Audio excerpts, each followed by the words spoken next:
Salve, salve a todos, DiárioCast inédito nessa temporada. Hoje eu tô com ele, que é proprietário de uma das maiores casas noturnas aqui de Santos, né, tem várias casas noturnas agora pelo país também que eu fiquei sabendo, proprietário de uma das maiores chiqueteiras do Brasil e o brasileiro que mais foi em show do Oasis nessa turnê, e acredito que na vida, né.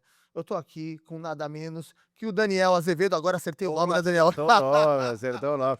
Ó, só pra vocês entenderem, a gente fez 4 takes desse até ele acertar meu nome. Toda vez ele falava um nome diferente até ele acertar finalmente nesse. É. Me E fala aí, uma coisa, Daniel, pô, e quem vê não vai imaginar que a gente já se conhece há tantos anos, né. já se conhece o quê? Uns 10 anos? Cara, uns 10 anos. 9, 10 anos. É, você tentou vender um estúdio pra mim ali na Carvalho de Foi. Mendonça, Eu tentei te enrolar ali, mas não deu certo. Acho que tu estava um pouco mais esperto ali, é, né. pegou essa bomba aí. Eu lembro que, pô, era um momento, assim, falaram assim, eu lembro que foi o Mazi, da minha banda, falou: "Cara, pintou um negócio muito bom aí, tem uns caras querendo vender um estúdio", Uhum. e aí você estava começando no ramo de eventos, eu lembro que vocês faziam uns eventos próprios ali do Fazia dentro estúdio, do estúdio, é. era muito até que você coloca às vezes isso, né, Uhum. no Instagram eu vejo, cara, eu admiro muito, que aí mostra ali da onde iniciou, né, o teu ramo de eventos, né, e o que virou, né, e eram aqueles primeiros shows ali mesmo, perrengueira, né. Perrengue ali era o perrengue, cara, se a gente tivesse que traduzir a palavra perrengue, era o que a gente passava naquele estúdio ali, cara, era um negócio, assim, desse tamaninho, vários equipamentos zoado, quebrado, e a gente fazia acontecer ali com todo final de semana, show pra 20, 30 pessoas, sabe. Cara, eu cheguei a ensaiar naquele estúdio, antes de você ser proprietário, tinham 2, Que era era o Rogério e o tinha a Julie, né, que era a baterista, que ela foi eu comprei dela o estúdio. Eu acho que antes dela tinha o Rogério. o Rogério e um outro menino que é de Santos aqui, Rafael e Rogério. Então, aí a Julie e o Ivo compraram deles, e aí depois eu comprei da Julie e do Ivo, só que a gente tá falando isso lá em 2016, né. 16, eu sou velho, cara, é foda, cara. Eu já toco, meu, sei lá, cara, eu toco desde os 13 anos, né, que eu tô com 44. 44. 44 anos, cara, uma É, loucura, né.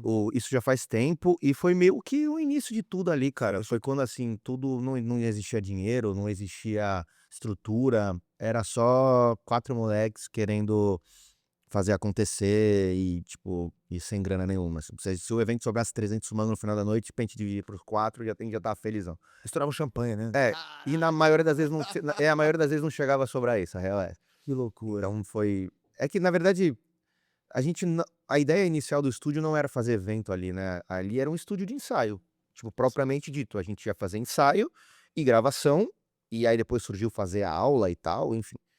Só que a gente não conseguia pagar as contas do estúdio com isso, sabe. A gente não conseguia fazer a conta fechar com ensaio, com gravação, nenhum de nós sabia gravar, um lá viu o vídeo no YouTube e a gente comprou uma máquina ali mais ou menos ali e começou a gravar. E, tipo, enfim, a conta não fechava, e a gente falou: "Cara, por que que a gente não começa a fazer evento aqui na sala?" Sei lá, era uma sala pequena, dava pra colocar 20 pessoas, 30 pessoas ali, e a gente começou a fazer show toda sexta, sábado, domingo, pra gente conseguir que no final as pessoas consumissem R$ 200 no bar, R$ 300 no bar, e aí juntando todos os eventos, a gente conseguisse no final do mês pagar as contas e no final sobrar alguma coisa. Vocês podem ensaiar, né. É, tudo isso surgiu por causa de banda. A real é que eu nunca quis fazer isso que eu faço, sabe, tipo, nunca houve um sonho de pequeno de: "Ah, eu quero ser um produtor de evento, eu quero fazer evento", isso nunca existiu. Na verdade é que existiu o sonho da banda, né, a gente tinha uma banda, eu tocava bateria, e a gente queria só tocar, a gente só queria ter um lugar pra gente poder fazer show e se apresentar e tal. Só que a gente não tinha esse espaço em Santos, né. Hoje eu sei que é ainda mais difícil do que era naquela época, que hoje a cena meio que morreu, mas na época tinha muitas bandas, só que era difícil de tocar, né. Tinha só o Estúdio G ali, e aí quando você saía do Estúdio G, Tinha outros lugares que tinha que vender muito ingresso, e tinha que pagar muito caro pra tocar. Época do Eduardo Camilo, né, É, rock show, rock show, Léus, loucura. Pivete, então você ia tocar lá na capital, você tinha que vender 100 ingressos, sabe umas coisa doida? E tipo, e aí a gente não conseguia, cara, a gente não tinha grana pra pagar esses ingressos, a gente sabia que a gente não ia vender tudo, e a gente meio que tinha esse sonho, cara, a gente quer tocar e a gente não sabe onde tocar. E aí foi quando começou: "Pô, vamos começar a fazer os nossos próprios shows, cara, vamos começar". A ideia inicial nunca foi ganhar dinheiro com isso, era só ter um palco pra gente poder se apresentar.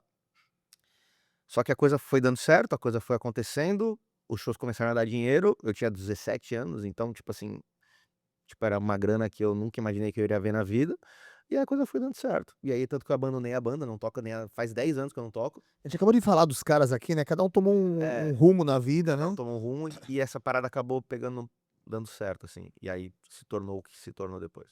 Que loucura. E o Arena Club, cara, onde ele nasce nisso tudo? Porque ele vem logo depois disso, né. É, o lance do Arena é o seguinte, cara, a gente tinha esse estúdio, que era um estúdio pequeno, sem estrutura, que a gente não tinha grana. Então, pra você ter uma noção dessa história do estúdio, a gente foi obrigado a começar a fazer evento pra conta fechar. A gente fez evento lá durante um ano, sem distribuir lucro, então a gente ia lá e trabalhava de graça, só pra gente poder pagar as contas e juntar um dinheirinho na conta do estúdio. Então, tipo assim, no final desse um ano, a gente tinha R$ 8.000 guardado na conta do estúdio. A gente falou: "Pô, agora que a gente tem esse dinheiro guardado, vamos fazer um show maior em outro lugar". A gente contratou uma banda grande e perdeu todo o dinheiro que a gente tinha juntado trabalhando por um ano no estúdio, assim. Foi um Sensacional. negócio absurdo. Depois disso a gente falou: "Cara, aqui não tem como a gente fazer shows da forma como a gente quer. O estúdio é muito pequeno, a gente não tem estrutura nenhuma, a gente não consegue fazer a forma como a gente quer". Pode falar qual era a banda, não? Era o Matanza na época, no Matanza, a gente contratou o Matanza e perdeu tudo que a gente tinha, foi foda. Cara, que loucura. E aí, tipo, cara, e aí a gente queria um lugar maior. A ideia inicial era fazer tipo um Bujas, tá ligado? Uma casa pra 200 pessoas, 250 pessoas, pra gente poder começar a fazer um show de umas bandas maiores, Estruturadinha ali, um né. pouco mais estruturado. Então o que que a gente falou? Cara, vamos vender o estúdio, tanto foi aí que eu te ofereci o estúdio, e para outras pessoas também. Então a ideia era: vamos vender o estúdio, o dinheiro que a gente pegar do estúdio, vamos abrir uma casa maior. A gente imaginou vender na época, a gente tá falando de 10 anos atrás, o dinheiro valia outra coisa do que faria hoje, mas assim, na época a gente pediu acho que R$ 25.000, com tudo dentro, amplificadores, bateria, caixa de som, ar-condicionado, tudo. A gente queria se desfazer mesmo. Pegava esse dinheiro, abria essa casa menor. O que rolou foi que a gente fez várias visitas, você foi uma delas, e várias outras pessoas foram lá visitar, e ninguém queria comprar o estúdio. A gente Mano, a gente já não queria mais ficar, tá ligado? Teve um cara que foi até o final dizendo que ia comprar, ele desistiu. Eu falei: "Meu irmão, faz o seguinte, velho, vamos pegar essas merda toda, vamos tirar foto de tudo, vamos anunciar tudo no Mercado Livre, vamos vender as coisas separadamente". Resultado, a gente vendeu tudo do estúdio, a gente foi pra São Paulo entregar amplificador, a gente foi pra não sei aonde entregar não sei o quê, a gente vendeu tudo separado, e a gente conseguiu mais do que os 25.000 que a gente queria vendendo o estúdio fechado. E aí depois a gente pegou essa grana e aí a gente começou a procurar imóvel. Cara, beleza, e aí o que que a gente vai fazer? Vamos procurar alguma casa pra gente poder abrir e tal. E a verdade é que a gente descobriu que a gente não tinha dinheiro pra abrir a casa, porque era muito mais caro do que a gente imaginava. E aí foi quando meu irmão ficou sabendo: "Pô, tu vai abrir uma casa e tal? Pô, quero entrar também". O teu irmão já estava no business? Já, meu irmão já tinha empresa de som na época. Meu irmão já tinha empresa de som. Ele já estava num nível muito mais alto que eu, que é a empresa de som. Ele é bem mais velho que eu, e a empresa de som dele já é muito mais velho, sei lá, hoje em dia já tem mais de 20 anos a empresa dele. E ele tinha mais grana que eu. Então, tipo assim: "Pô, tô pensando, vamos entrar junto?" Eu falei: "Pô, quero". E aí, foi através desse investimento dele e com todo o dinheiro que a gente tinha, que E a a gente boa vontade, né. que a gente conseguiu, e acabou entrando meu pai junto também, porque meu pai era sócio do meu irmão, então acabou ficando um negócio entre nós, meu pai e meu irmão. E aí a gente conseguiu, aos trancos e barrancos, abrir o Arena, a gente encontrou aquele imóvel lá que hoje é o Arena, e a gente começou uma obra, mas foi a fase mais tensa, assim, cara, da minha vida, assim, não tem nenhum dia na época que eu não tenha me arrependido de ter feito isso.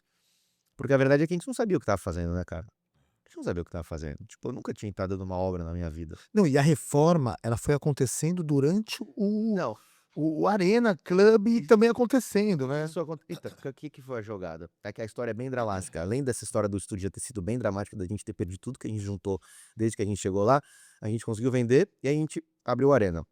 A obra que era pra gastar, sei lá, R$ 100.000 gastou 300, 400, sabe. cartão de crédito, dívida, empréstimo, dinheiro, ouvi pra caralho de todo mundo, que meu irmão colocou dinheiro e o dinheiro não voltava, só saía mais, enfim, foi mó estressante pra caralho. Perdemos colocamos tudo que a gente tinha, tudo, tudo, tudo, tudo que a gente tinha.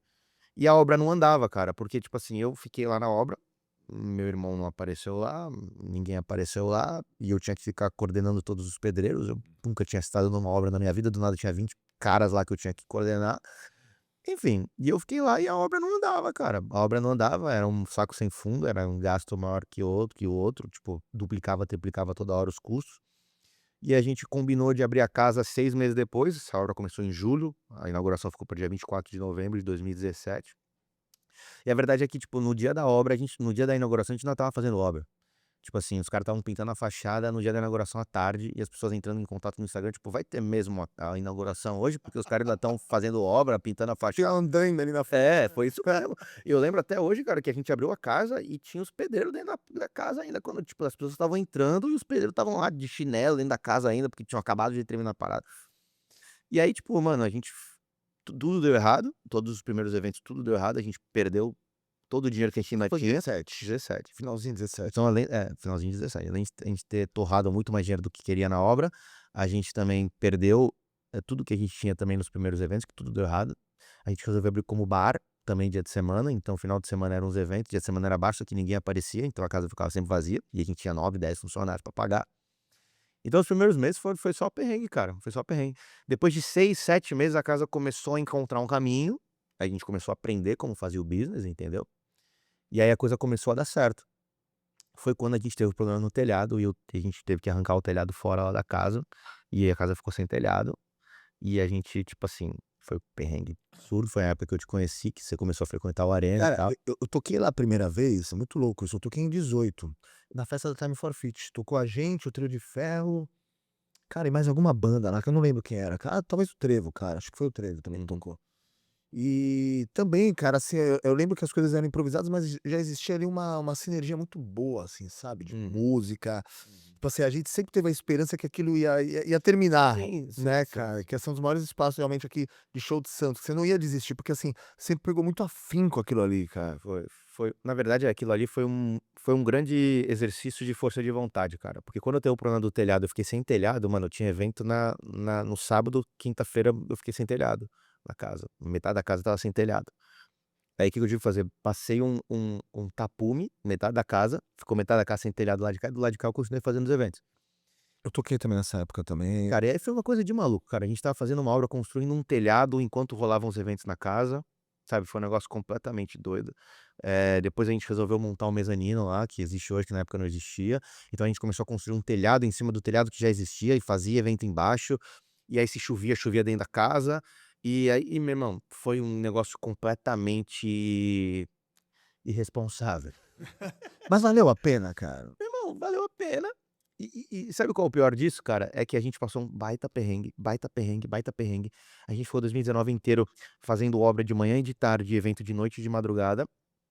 Quando do nada, quando a gente estava ali terminando a obra, começou a pandemia. E aí, tipo assim, foi mais um ano e meio fechado depois de todo esse perrengue que a gente passou. E, enfim. Mas eu lembro você em 19 pra mim, assim, você uma vez me ligou, e acho que você estava com o saco cheio, cara, você falou: "Cara, me arruma um comprador, pelo amor de Deus, pode ir na Cara, cara, você veio com o business plan, tá legal, a gente, sei lá, a gente falou em 2 milhões na época, 1 milhão, eu falei: "Meu, eu entrego do jeito que tá a casa, cara, eu tenho até uns planos aqui pra casa aqui, mas eu não aguento mais, velho". é, Você fez um desabafo comigo aquele dia, eu fiquei mal, eu lembro, eu falei: "Caralho, velho, realmente ele tá", né, cara. cara, aquilo ali foi o limite da sanidade humana, cara, assim, nessa época aí, 2019, eu brigava muito com meu pai, com meu irmão, que, tipo, eles não entendiam que tipo, era um bagulho surreal que a gente estava fazendo, de fazer uma obra no meio dos Eles não eventos, viviam, né, eles não estavam ali no dia a dia, tava lá né. todo dia e tal. Os eventos, a gente tinha que continuar fazendo eventos, senão não tinha dinheiro pra pagar a obra. Cara, foi um negócio absurdo, assim. E depois com a pandemia, a casa fechada e tal, a grande virada de chave foi quando tudo voltou depois da pandemia, que aí foi quando a casa explodiu, foi quando a coisa rolou. Mas aí a gente tá falando de 4 anos depois da inauguração, sabe, tipo assim, a gente ficou 4 anos só comendo areia, pra depois a parada realmente pegar a proporção que pegou depois. As pessoas não imaginam, né, o que tem atrás do empreendedor, né, do empreendedorismo, né, o quanto de aperreio você passa, né, o quanto de empréstimo você faz, o quanto você, de repente, deixa até mesmo sua vida de lado, né. Hoje o pessoal vê: "Pô, o Daniel tá viajando, tá se divertindo", que a gente já vai entrar, né, nesse papo aí, nesse papo louco do Oasis aí, mas ninguém imagina o quanto você passou, o quanto você ficou ali preso naquela situação, né, sem poder ir até São Paulo às vezes, né, fala: "Cara, eu não consigo, cara, não consigo sair daqui". Eu lembro que você falava pra mim: "Cara, eu não consigo", às vezes tinha reunião, você falava: "Vem pra cá, velho". Aí eu chegava lá, tu estava de chinelo no meio da obra, a gente botava uma mesa no meio da obra, a gente tinha reunião no meio da obra, Foi. entendeu? "Aí vamos fazer isso, vamos fazer aquilo", pá, beleza, valeu, valeu, pô, não sei o que, tira já. Eu lembro de tu comandando a obra realmente, Sim, e a gente tendo reuniões ali no meio do rolê, tu abria a mesa assim, no meio do rolê, bum, sim, sim. Tudo cheio de entulho em volta, né, uma negócio muito loucura, louco, foi um meu. negócio muito louco. O que a gente fez ali foi incrível, foi um teste ali de força de vontade, e acabou que deu certo, porque nessa época nasceu a ideia de abrir a Articket, né, e a conversão de Articket, né, a convergência que rolou entre a Articket e a Arena foi o que construiu o maior case de entretenimento de Santos, cara. A gente 2022 a gente simplesmente chegou com 2 pés na porta, e a A gente Ticket é 2022. 2022. Foi quando acabou a pandemia, o Arena já voltou junto com o Articket plugado um no outro, e foi embora. E aí a gente literalmente fez a gente fez a maior agenda de shows do Brasil em 2022, 2023, foi um negócio insano. Todos os artistas que você imaginar, a gente fez depois disso, e aí a casa explodiu, pegou a proporção que ela pegou depois, enfim, e a casa já bonita, pós-obra, então o negócio ficou lindo, entendeu? E aí, cara, todos os artistas mesmo de rock, reggae, rap, muito pagode também, tudo que você imaginar rolou lá no Arena nessa época, mas só foi possível devido à obra estar pronta, com a casa perfeita, né, de pós-obra, e com a conversão ali da Articket, porque se eu não tivesse a etiqueteira plugada nessa história inteira, também não seria possível fazer tudo o que a gente fez. E aí aconteceu tudo isso. Dani, me fala uma coisa, você expandiu agora, né, você é proprietário também de outras casas noturnas no Brasil, né. Quais são as cidades, né, e da onde veio esse insight? "Pô, meu, eu vou abrir em outro lugar", né, a gente conversou um pouquinho aqui antes de começar tudo, do podcast, mas como tudo aconteceu? Como que surgiu essa ideia de falar: "Meu, agora vai". Cara, em 22 e 23 a gente estava olhando muito pra Santos, né, porque como eu falei, a gente fez uma agenda insana esses 2 anos aí. Cara, eu fiz show de reunião do NX Zero em Santos, eu fiz show da Pitty, eu fiz Armandinho, eu fiz Maneva, eu fiz, cara, CPM, Charlie Brown, todos os caras que você imaginar rolaram. E aí 2024 que a gente começou a olhar pra fora, a gente falou: "Pô, se em Santos ali tá rolando, por que a gente não começa a olhar pra fora, não começa a pensar a nível Brasil", né. Porque a Etiqueteira é uma empresa que ela tem alcance nacional, né, não precisa se limitar a Santos, assim como o Arena se limita a Santos. E aí essa expansão da Etiqueteira a nível nacional foi o que nos levou a fazer eventos em outras cidades. Hoje a gente faz evento, cara, em literalmente todos os cantos do Brasil, a gente tem uma presença muito forte no interior, uma presença muito forte no Paraná, Santa Catarina. Hoje eu tô fazendo evento, tipo, no Rio Grande do Sul. Então, tipo assim, a gente tem eventos literalmente no Brasil inteiro, Nordeste, Norte, cara, em todo canto. E isso aí acabou sendo um abre portas pra Articket, né, então o objetivo inicial sempre foi tornar a Articket uma empresa de projeção nacional, como ela é hoje. É uma empresa santista, que nasceu de Santos. A Articket é a maior empresa de ticket que já nasceu na história do litoral de São Paulo. Então, assim, a gente tem outros concorrentes aqui na região, só que são empresas pequenas, que têm 5 eventos na plataforma, 10 eventos na plataforma. Hoje a Articket tem mais de 400 eventos ativos na plataforma. Então, se juntar todas as empresas do litoral, não dá 10% do tamanho da Articket. Então, a gente é a maior empresa que já surgiu nesse ramo em toda a história no litoral. E a gente tem uma projeção nacional. Hoje a gente está em todos os cantos, a gente tem contratos de exclusividade com artistas, casas em todos os cantos do país. E isso nasceu da nossa ideia de começar a fazer show fora. Que quando a gente faz show fora, a gente conhece um produtor de lá, a gente conhece um dono de casa, e aí vai virando uma rede, né. O cara vai usando porque gosta, e o outro usa também, indica pra um, e aí a coisa vai expandindo da forma como deveria. E Mas e foi hoje a gente fala o quê? De Curitiba. então, de casas que eu tenho hoje, é o Arena em Santos, e a gente tem uma casa em Curitiba, que é o Stage, né, Stage Garden. São 2 casas que a gente é proprietário. Fora isso, a gente tem outras casas parceiras em que a gente tem, tipo assim, mano, a gente não é sócio da casa, mas a gente, tipo assim, leva negócios pra casa, a casa usa a nossa etiqueteira, a gente faz parcerias para os shows, que é casa em Brasília, casa em Sorocaba, casa em Ribeirão Preto, casa em São José dos Campos. A gente tem, cara, uma rede de parceria hoje pelo Brasil muito, muito, muito extensa. Você também é empresário de algumas bandas, né, você tá falando do Massacration, qual Massacration e Super Combo, são 2 Super bandas que Combo. hoje estão dentro da nossa agência. Que loucura. A gente sentiu a necessidade de construir um império, de construir um ecossistema. Só ter uma coisa dentro desse mercado não é o suficiente. Se eu só tivesse a etiqueteira não teria a penetração que ela teve. Eu precisava ter as outras coisas, eu precisava ter as casas, eu precisava ter os shows, eu precisava ter, ah, os artistas. Agora a gente está com uma empresa de operação de bar, então a gente opera os bares, né. Então a gente atua 360 no mercado, que é o que a gente acredita que funciona.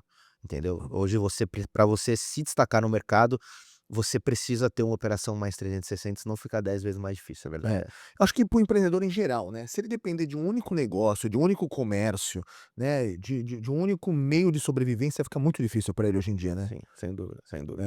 Ele tem que se compor ali, senão não vai, né, uma hora o mercado tá de um jeito, uma hora tá de outro, a gente costuma dizer que o empresário ele dorme rico e acorda pobre, né. Nossa, ainda mais quem trabalha com evento. Ainda mais Quem quem trabalha trabalha com com evento, evento. às vezes acorda segunda-feira milionário, meu, R$ 1 milhão no final de semana e no outro final de semana acorda devendo pra cidade inteira. É muito A louco isso, verdade é essa. cara. E você precisa controlar a cadeia de produção. Você precisa estar porque, cara, quando você vende pra mesma pessoa um serviço, esse cara vai precisar de mais 20 serviços.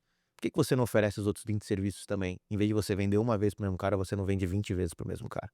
E essa é a nossa ideia. Quando eu vou vender um artista meu, eu vendo junto a etiqueteira, eu vendo junto a operação de bar, eu tenho toda a solução completa para o evento do cara. E aí eu consigo monetizar várias vezes o mesmo cliente.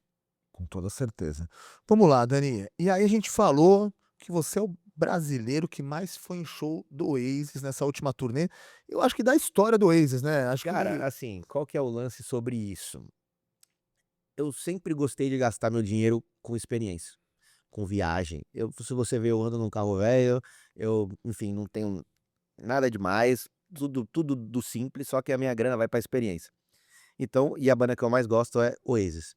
E eles voltaram agora, né, eles voltaram, fizeram uma turnê de reunião e eu fui a 9 shows, cara.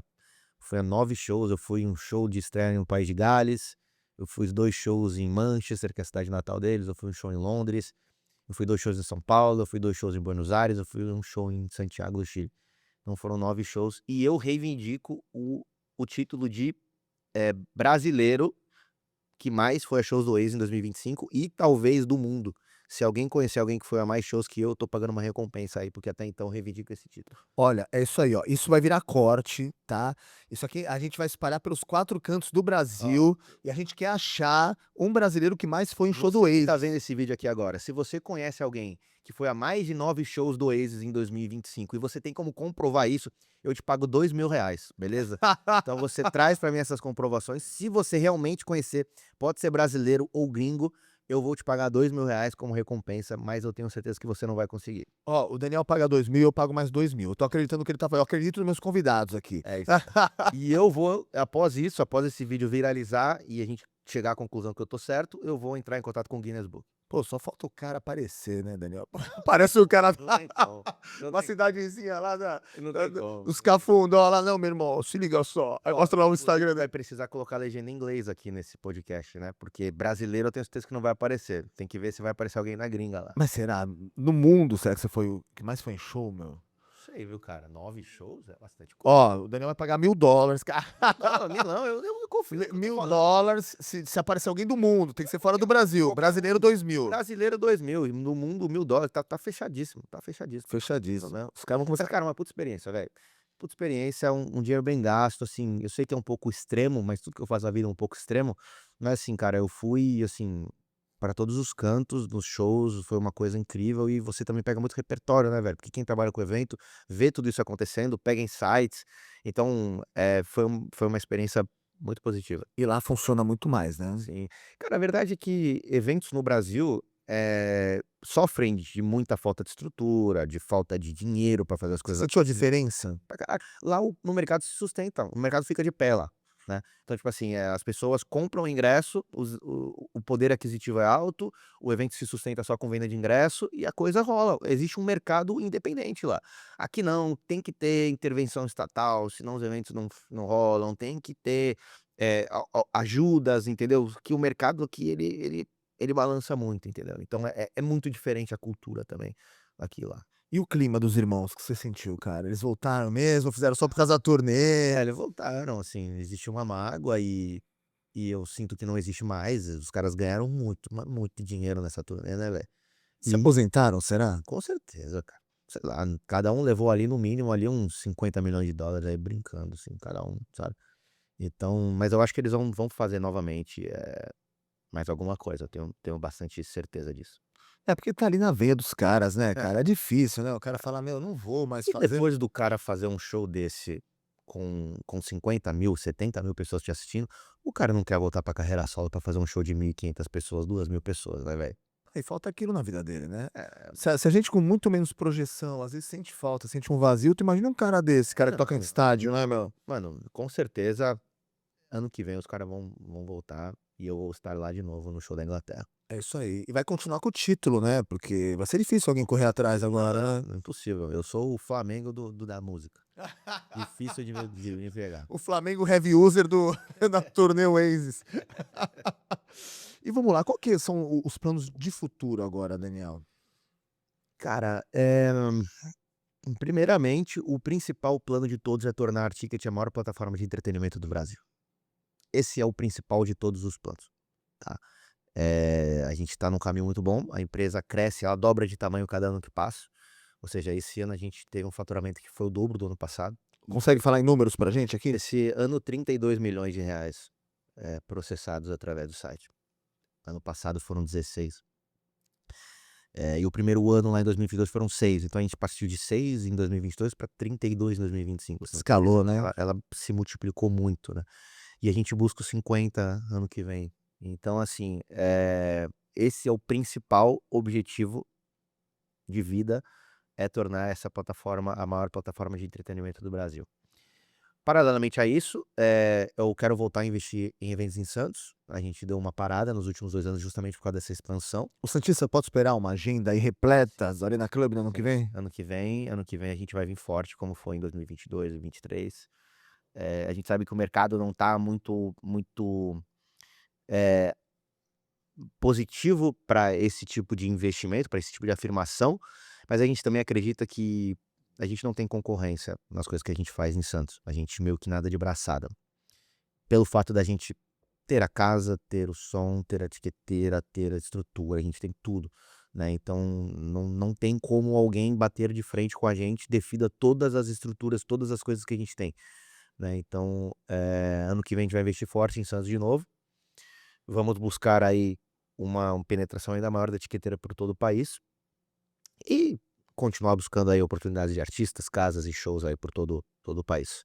Mas é basicamente e tem um contrato que tá em negociação que se sair aí ano que vem todo mundo vai ficar sabendo, esse corte vai fazer mais Esse é que a gente guarda, vai fazer mais sentido no futuro caso essa negociação role aí, envolvendo shows em Santos aí, vamos ver. que aí a gente parte aí pra um dos maiores espaços aqui de Santos, mas aí deixa no Isso aí vamos deixa rolar, vamos deixar rolar. deixa rolar. Agora para os produtores, né, quando a gente fala de produtor de evento, a gente sabe que você tem uma mentoria, você bate muito forte ali nessa parte do tutorial, né, para os produtores de eventos, e passa um recado para esses produtores que possivelmente algum deles está aqui assistindo, vai saber que você está aqui no podcast, Cara, né, eh, o que eu diria para um produtor, uma pessoa que tá querendo começar agora, é fazer exatamente tudo o oposto do que eu fiz. Cara, eu sempre fui muito assim: "Mano, vai lá e faz, faça você mesmo e, tipo assim, não dependa de ninguém", e eu acho esse tipo de atitude louvável, né, eu acho que as pessoas estão muito acomodadas hoje em dia, as pessoas estão muito preguiçosas e, tipo assim, na minha vida foi tudo esse lema: "Faça você mesmo". Então, tipo assim, eu tinha banda e eu queria tocar. O que que eu fiz? Comecei a fazer show porque eu queria tocar. Era difícil de locar os espaços para fazer os eventos e tal, era muita burocracia, eu fui lá abrir meu próprio espaço. Eu tinha problema com etiqueteira, com a cinta, de repassar dinheiro e tal, fui lá abrir minha própria etiqueteira. Então, assim, sempre que eu vejo um obstáculo, eu vou lá e resolvo com as minhas próprias mãos. Então, eu acho isso legal. Mas eu acho que você precisa ter um mentor, você precisa ter alguém do seu lado que já passou pelo caminho que você quer passar e vai te direcionar mais. Ainda mais num mercado como de eventos, que ele é muito destrutivo, cara. Tipo assim, se você errar em qualquer profissão, você tem uma chance amanhã de acertar. No mercado de shows, muitas vezes você não tem, cara. Tipo assim, você pode perder tudo que você tem numa noite, velho. Você pode, tipo assim, errar feio e, tipo assim, ficar devendo pra sempre, tá ligado? Eu já vi várias e várias e várias vezes clientes da Artigas, clientes do Arena e parceiros por aí, os caras quebrarem de uma maneira que eles nunca mais vão se reerguer na vida, cara. eu já quebrei em show 3 vezes, cara, muito louco isso, né. Eu conseguia me recuperar porque a gente armava toda uma estratégia ali, né, de recall. Ele fala: "Não, vou ter que fazer outro porque era meu meio de sobrevivência, né, eu só fazia isso da vida". E eu quebrei, cara, umas 3 vezes. Só que o quebrar pra gente quando a gente é mais novo, né, porque teve um show do NX Zero que eu perdi, pô, não tinha que ter falado nome de banda aqui, mas já falei, né.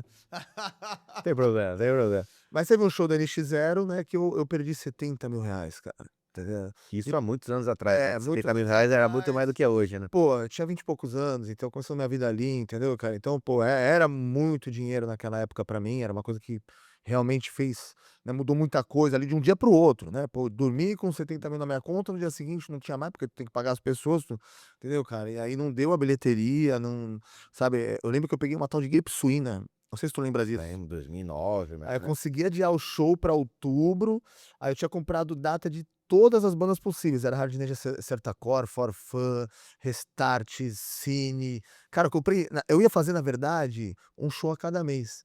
O que que eu fiz, meu, que foi ali, realmente acho que foi um erro meu de estratégia, eu quis fazer um grande festival. Eu falei: "Cara, se eu perdi essa grana, eu vou fazer um grande festival com toda essa galera aqui que eu tenho aqui na mão". E aí foi onde eu acabei de afundar o burro, entendeu, cara. Mas acontece, né, cara, eu É o que eu falei agora, evento, a decisão pesa muito. Então se você toma uma decisão muito ruim, cara, você pode fazer o que aconteceu contigo, cara, perder R$ 70.000, cara, por causa de uma decisão, entendeu. Se você acertar nessa decisão, você pode ganhar R$ 70.000. Então a decisão pesa muito nesse mercado, é diferente da maioria dos outros mercados que, cara, você tem que tomar várias decisões certas todos os dias, ser constante, que aí você vai crescendo, crescendo. Evento não, cara, você pode acertar a mão e, mano, em um evento ganhar 100 pau. Tudo bem, só que você também pode perder 100 pau em um evento. Então, a decisão é muito muito criteriosa. Então, o que eu diria é: "Cara, não comece sozinho". Se una a alguém que já manja do que tá fazendo, sabe. Tipo, cara, um cara que já é produtor, que já tem experiência, que já ganhou dinheiro com isso, que já tem um certo porte. siga o Insta do Lobo. Me siga, com certeza, lá você vai aprender muita coisa. Me segue no Instagram, vai aparecer aqui embaixo em algum lugar desse vídeo. Então, tipo assim, eu acho que isso é uma coisa muito importante, você estar junto com alguém que entenda. Você sair fazendo as coisas, cara, você vai bater muito a cabeça na parede, até você conseguir quebrar a parede e chegar do outro lado. É melhor você conhecer alguém que abra a porta pra você. Dani, a gente já chegando aqui na parte final, tá, eu quero fazer um bate pronto contigo, Vai. tá, respostas rápidas e precisas, hein. Hã. A casa noturna ideal precisa ter Criatividade. o pior hábito do público brasileiro nos eventos. Pedir VIP. Eu sabia, velho, essa eu já sabia. Pô, mas Tá. infelizmente, Aqui cara, em Santos, então, não né, tem cara. jeito, cara. Tem que desligar o celular no dia, né, cara. Nossa senhora, cara, é um bagulho infernal, velho. E tem uns que você nem pode dizer não, aí você fala: "Tá bom, velho, vai lá, vai lá". O melhor evento que você já foi como público. Oasis em Manchester. O artista que você ainda sonha em trazer. Cara, não eu vou te falar que eu não tenho essa pira de artista que eu sonho, assim, tipo, não gosto de nenhum artista, a real é essa. Só perrengue, artista é só perrengue. É. Ninguém sabe o outro lado da moeda, Ninguém né. sabe o outro lado da moeda, mano. Ninguém A sabe. maioria das vezes é só E é melhor vocês não saberem, porque senão o mercado da música cara, acaba. cara, eu tenho uma frase que eu falo muito e, tipo assim, cara, eu sustento ela desde muito tempo atrás. Não queira conhecer seus ídolos, cara. É. Não queira. Não queira, velho. Tipo assim, fica com a imagem dele que você vê ali na rede social e se limite a isso pra você continuar gostando do cara. Porque 90% dos caras, se você for lá no camarim, conversar com o cara, você não vai mais gostar do cara, velho. Então, tipo assim, mano, eu Se fizer negócio, então piorou, né. piorou, piorou, piorou. Tipo assim, eu convivo com muitos artistas, velho, com muitos. E, mano, são poucos os que são firmeza, sabe? A maioria é tudo uns cuzão, velho. Essa é a realidade, é verdade. Então não queira conhecer seu ídolo, cara. Continua aí no Spotify, ouvindo ele, fingindo que ele é mó legal. Compra lá o ticket pela Ticket, vai no show, no Arena Club, É. vai lá no Na On verdade, Stage em você não tem Curitiba. muita escolha de comprar o ingresso por outro lugar. Infelizmente, você vai acabar me dando dinheiro uma hora ou outra se você for num show em Santos, a verdade é essa. Dani, pra gente foi uma honra ter você aqui. Eu acho que foi a primeira de muitas vezes, né. Tudo no freestyle, sem roteiro. Tudo no freestyle, a gente não teve roteiro, galera. Foi Assim que é bom, cara. sem pauta, né, cara. Pauta, vai no freestyle. Eu gosto, cara. Gosto muito. Junto. E a gente vai fazer mais um evento junto ainda, né? Vamos, vamos. Tá Em breve. faltando, em breve, né. É Quero. muita coisa que vai acontecer, na verdade, em 2026 juntos aí. É isso. Tá Espero certo? que dê certo. Vamos pra Daniel, cima. Tamo junto, meu irmão. tamo viu. Valeu, obrigado pelo convite. Tamo junto, galera. Valeu, valeu. É nóis. Tamo Valeu. junto. Lembrando que o Diário Cast é Diário Santista e Diário Santista é a nova voz do Santista. Valeu!